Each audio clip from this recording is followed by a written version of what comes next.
Olá, para você que me acompanha aqui no canal, é uma alegria estar com você aqui mais uma vez. E hoje nós vamos falar ainda no tema do licenciamento ambiental, da Lei Complementar 140 de 2011, que distribui as competências. O que isso significa? Você que é um consultor, um responsável técnico, um analista ambiental, precisa saber, de frente com o licenciamento ambiental, quem tem a obrigação legal de processar isso, se é a União por meio do IBAMA, os estados ou os municípios. Eu vou detalhar tudo bem especificado aqui para você no vídeo de hoje. Acompanhe aqui conosco e já deixa aí, curte este vídeo, compartilha com quem você acha que pode se interessar por esse canal, se inscreve aqui, isso é bem importante para todos nós.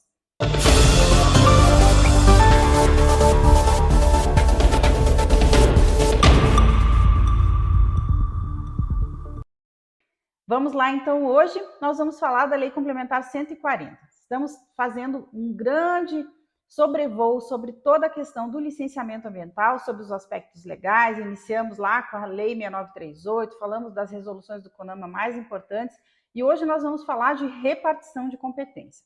Você que não é da área do direito, precisa entender o seguinte: a legislação vai definir quem é o ente responsável por processar aquele licenciamento e conceder aquela licença. Essa é uma competência atribuída por lei e, portanto, ela é indelegável do ponto de vista formal, ou seja, o órgão ambiental ele até pode delegar, atribuir essa competência para um outro, desde que ele faça individualmente, caso a caso. Fora disso, essa é uma competência que só os órgãos ambientais, seja o IBAMA pela União, os estados e os municípios podem exercer. Isso está definido na Lei Complementar 140 de 2011, que trata isso bem especificadamente, bem detalhadamente. Então vamos lá.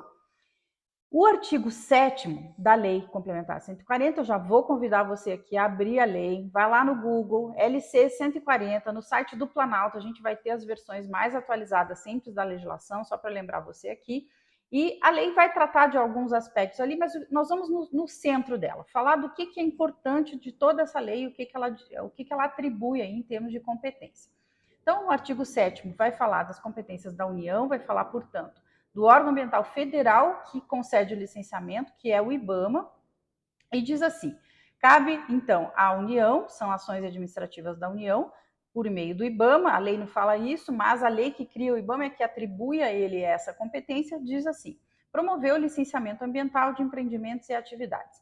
O inciso 14, então, do artigo 7º, vai dizer quais são os empreendimentos e as atividades que, uma vez que eles precisem de licenciamento ambiental, eles devam se dirigir ao IBAMA para fazer esse requerimento. Então, o primeiro deles, localizados ou desenvolvidos conjuntamente no Brasil e em país limítrofe. Então, se nós estamos com um empreendimento que está sendo desenvolvido no Brasil, mas que pode estar causando algum nível de impacto, ou está na divisa ali com outro país das nossas fronteiras, essa competência será do IBAMA, independentemente do porte desse empreendimento. Veja que a lei é clara.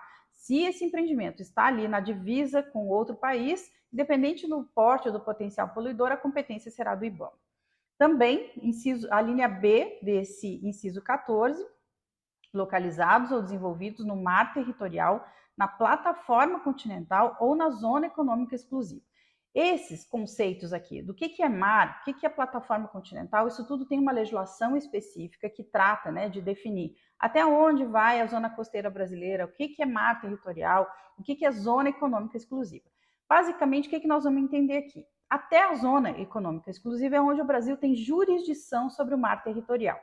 Nós estamos falando aí de 200 milhas náuticas, e isso, como eu falei, tem uma legislação específica para definir, mas só para que, para fins de licenciamento, a gente precisa entender isso, né? Mar territorial não é a costa, não é aquela zona costeira, mas é considerado um mar para fins daquela legislação. Também a plataforma continental, que também tem um conceito específico, e a zona econômica exclusiva, onde, por que ela é exclusiva? Porque nesses locais só os empreendimentos, só o Brasil é que pode autorizar e permitir a exploração econômica nesses locais. Isso ainda é considerado território brasileiro, ainda que adentra o mar territorial, e há uma convenção internacional estabelecendo as jurisdições sobre o mar no planeta Terra. Então, a partir daí, cada país tem a sua jurisdição e aqui o que a lei está dizendo? Até a zona econômica exclusiva, a competência continua sendo da União e, portanto, do IBAMA, não é dos estados nem dos municípios. A linha C vai falar empreendimentos localizados ou desenvolvidos em terras indígenas.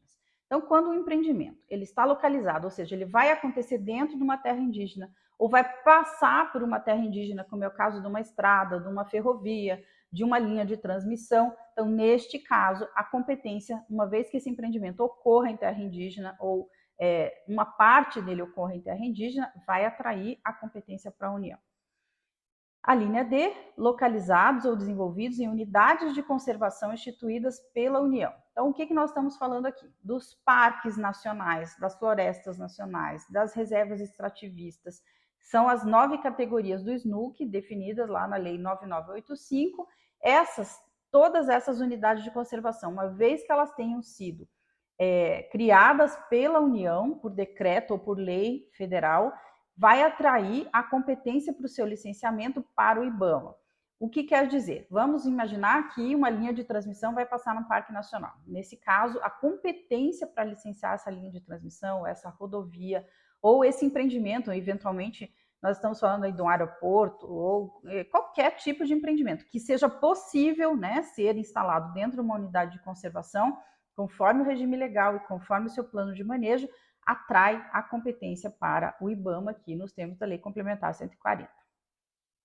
Ainda, os empreendimentos localizados ou desenvolvidos em 2 ou mais estados. Então, empreendimentos que tenham divisa de fronteira entre 2 estados, assim como o Brasil e outros países, entre 2 estados da federação, competência também é do IBAMA para realizar. Por isso que a maioria das BRs, ferrovias, né, que atravessam mais de um estado da federação, competência é do IBAMA. Então, se você é um empreendedor, você é um responsável técnico, você precisa conhecer isso. Se o seu cliente te procura para pedir, olha, eu preciso fazer um licenciamento dessa natureza, aí você já vai conhecendo a lei complementar, sabendo, bom, esse licenciamento aqui eu tenho que requerer no IBAMA, ou nos estados, ou nos municípios, e nós vamos falar aqui de todas essas competências para o licenciamento ambiental. Bom, ainda fala, os empreendimentos de caráter militar. Então, o que são os empreendimentos de caráter militar? Então, militar mesmo, né? Quando ele está voltado à defesa nacional ou, eventualmente, atos de guerra, atos de defesa do país. Neste caso, também a competência será do IBAMA. Ainda, os destinados a pesquisar, lavrar, produzir, beneficiar, transportar, armazenar e dispor de material radioativo em qualquer estágio. Então, quando nós estamos falando de mineração de material radioativo, neste caso, essa classificação do que são os minerais radioativos estão determinados e são controlados também pelo CNEM, eles vão atrair a competência do licenciamento para o IBAMA. E ainda, por fim, né, aqueles que atendam tipologia estabelecida por ato do Poder Executivo a partir de proposição da Comissão Tripartite Nacional. Então, essa Comissão Tripartite Nacional é uma comissão que a própria Lei Complementar 140 prevê, e ela diz que eventuais tipologias, situações novas que possam aparecer no Brasil, ou eventuais situações, por exemplo, vamos imaginar que nós estejamos aí de frente com uma crise energética e esses licenciamentos possam ocorrer, a Comissão Tripartite pode dispor de forma diferente sobre as competências, e aí atrair essa competência para o IBAMA, conforme o disposto aqui na linha H do inciso 14 do artigo 7º da Lei Complementar 140. Muito bem. O artigo 8º, ele vai falar das competências administrativas do Estado. Eu vou pular o do Estado, porque depois vocês vão entender por que eu estou pulando, e nós vamos para o artigo 9º, que fala das competências administrativas dos municípios, e nós estamos aqui, né, focados no licenciamento ambiental, portanto, eu não vou comentar a Lei Complementar inteira, estou falando aqui dos aspectos do licenciamento ambiental. Então, diz lá, inciso 14 também do artigo 9º. Observadas as atribuições dos demais entes federativos, então a lei complementar vai dizer assim, olha, respeito o que é da União, respeito o que é dos estados, aos municípios caberá, observado a dos outros 2, promover o licenciamento ambiental das atividades ou empreendimentos. Bem importante isso aqui. A linha A, que causem ou possam causar impacto ambiental de âmbito local, conforme tipologia definida pelos respectivos conselhos estaduais de meio ambiente, considerados os critérios de porte, potencial poluidor e natureza da atividade.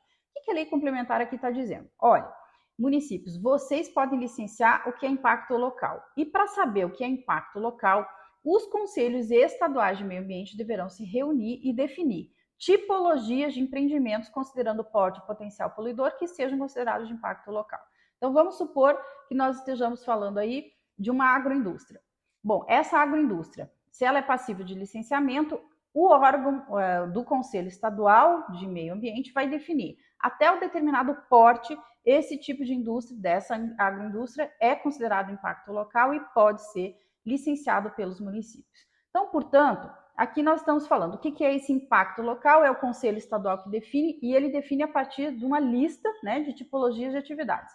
Agroindústria, estrada, rodovia, posto de gasolina, e aí vai, né, todas as tipologias passíveis de licenciamento, e o conselho vai dizer, até determinado porte, considerando a natureza, considerando o impacto daquela atividade, é considerado impacto local, e a partir daí os municípios têm a competência plena para realizar o licenciamento dessas atividades. Aqui é bem importante, então, a gente chamar a atenção, porque ele vai dizer, além desses, né, para os municípios, na linha B, os localizados em unidades de conservação instituídas pelos municípios. Então, se aquele empreendimento pode causar impacto ambiental numa unidade de conservação municipal, caberá aos municípios fazer esse licenciamento. São essas duas únicas hipóteses, e agora a gente vai entender por que para os estados vai ficar a competência remanescente, é assim que a gente chama. Vamos voltar lá, então, ao artigo 8º da Lei Complementar 140, no inciso 14, ele vai dizer, caberá aos estados promover o licenciamento ambiental de atividades ou empreendimentos utilizadores de recursos ambientais, ressalvado o disposto no artigo 7º e no artigo 9º. Então, ressalvado o que é da União, lá aqueles casos todos, terra indígena, entre dois estados, entre o Brasil e outro país e assim por diante, ressalvado que é dos municípios, que é a competência local que foi definido pelos conselhos estaduais, o resto toda, a competência remanescente toda para o licenciamento é dos estados. Aqui, então, fica uma dica. Seja lá de qual estado você seja, você precisa conhecer o regulamento. Em geral, são resoluções dos conselhos estaduais que vão definir quando que as competências são locais e aí, assim, atribuir a competência aos municípios. Aqui há um aspecto bem importante que eu quero chamar a atenção. O artigo 15 da Lei Complementar 140 fala das competências supletivas, ou seja, quando que um ente exercerá competência supletiva sobre outro ente. E aí ele diz assim, os entes federados, artigo 15, devem atuar em caráter supletivo nas ações administrativas de licenciamento e na autorização ambiental nas seguintes hipóteses. Ciso 1, inexistindo órgão ambiental capacitado ou conselho de meio ambiente no Estado ou Distrito Federal, a União deve desempenhar as ações administrativas estaduais ou distritais até a sua criação. Então, o que esse artigo está dizendo? Olha, se o Estado não tem um órgão ambiental capacitado ou conselho estadual, são os dois requisitos, o Estado não tendo isso, quem licencia é a União, então o IBAMA vai puxar essas competências daquele Estado que eventualmente não tenha isso para ele. No inciso 2 vai dizer, inexistindo esse órgão ambiental capacitado ou conselho de meio ambiente no município, o Estado vai desempenhar essas competências municipais. Então, vamos entender aqui esses dois requisitos, que isso é bem importante. O que é um órgão ambiental capacitado? A lei não disse. Ela não atribui, ela não fala, olha, estar capacitado, é estar criado, é ter equipe técnica, é ter condições operacionais ou administrativas para exercer essa competência. A lei não falou, né? E ela vai antes dizer que cabe aos conselhos estaduais definirem as tipologias, e muitos estados têm definido, por meio dos seus conselhos estaduais, também o que se caracteriza como órgão ambiental capacitado. Isso parece bastante razoável, porque sobretudo aí com relação aos municípios, né? Boa parte dos municípios brasileiros ou não tem órgão ambiental criado, ou tendo, não tem técnicos, não tem estrutura, não tem um mínimo de capacidade instalada para processar, analisar esses empreendimentos que podem sim causar impactos ambientais graves. Portanto, aqui o que a lei está dizendo? Precisa ter órgão ambiental capacitado. Quem avalia isso está em aberto, a lei não traz. No caso dos municípios, boa parte dos conselhos estaduais de meio ambiente estão definindo o que é, como se caracteriza um órgão ambiental capacitado, o que me parece juridicamente muito adequado. E além de ter esse órgão ambiental, ele precisa ter conselho. No caso dos estados, Conselho Estadual, no caso dos municípios, Conselhos Municipais de Meio Ambiente. São só esses dois requisitos que a lei exige e fica aqui, então, essas considerações. Nós vamos de frente com um pedido de licenciamento ambiental, uma atividade potencialmente poluidora que precise se licenciar, nós temos que entender para quem eu dirijo esse pedido. Eu dirijo esse pedido para a União, naqueles casos ali do artigo 7º. Eu dirijo esse pedido para os municípios, eu vou ter que considerar qual é o regulamento do Conselho Estadual de Meio Ambiente daquele estado no qual aquele empreendimento vai acontecer, para eu saber se, no caso, a competência é do município ou a competência é do estado. Cada estado vai ter um regulamento, vai ter uma resolução e vai definir, né, os municípios qual é a capacidade, porte, potencial poluidor que eles estão capacitados, caracterizando aí como de impacto local. Sabendo disso, eu sei aonde dirigir o meu pedido de licenciamento ambiental e vou considerar para isso a legislação e os regulamentos daquele ente federado, conforme ele está exigindo o processo de licenciamento ambiental. Lembrando que o IBAMA se pauta na resolução CONAMA 237, que nós já comentamos aqui em vídeos anteriores, os estados e os municípios aí precisam olhar a legislação própria daquele estado, daquele município, para saber como processar esse licenciamento ambiental. A gente fica aqui por hoje, já estamos aí com muito conteúdo sobre licenciamento ambiental, eu espero que esse conteúdo esteja te ajudando e em seguida nós vamos aprofundar um pouquinho mais ainda alguns aspectos mais técnicos do licenciamento ambiental. É uma alegria estar com você, esses vídeos têm sido um prazer para mim gravar, eu tenho recebido muitas mensagens positivas sobre o conteúdo desses vídeos, então eu peço aqui para você se inscreva no canal, compartilhe com pessoas que você acha que pode se interessar por esse assunto, dê o seu like, comente por aqui o que você está achando, comente aqui para mim quais são os aspectos ainda que você gostaria de ouvir no tema do licenciamento. Até a próxima!